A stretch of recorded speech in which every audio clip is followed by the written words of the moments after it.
Polda Sumsel memusnahkan 1,7 kg sabu sama ribuan butir Inex dengan cara di blender dengan campuran banyu deterjen. Para tersangka hasil ungkap kasus selama Oktober 2025 ini terancam hukuman mati.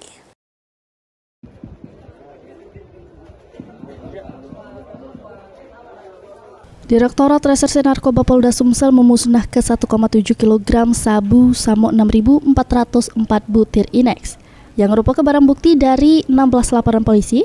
Barang bukti tersebut hasil ungkap kasus yang dilakukan polisi selama Oktober 2025.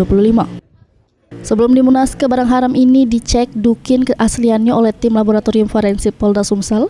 Selanjutnya polisi memusnahkan segala barang bukti dengan cara di blender dengan campuran banyu deterjen. Dari pengungkapan ini, polisi menangkap 23 tersangka berstatus pengedar sama kurir di 7 wilayah di Sumsel, ialah Palembang, Muara Enim, Banyuasin, Pali, Oki, Muba, serta Prabu Muli.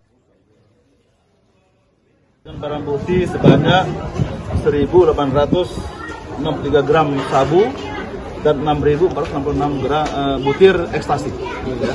Ini adalah hasil tangkapan kita selama periode September dan Oktober.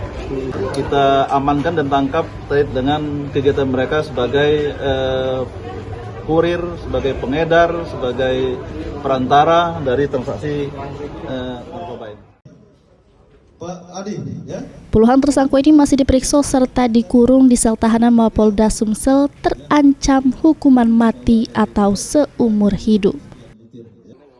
Mulyadi, PAL TV.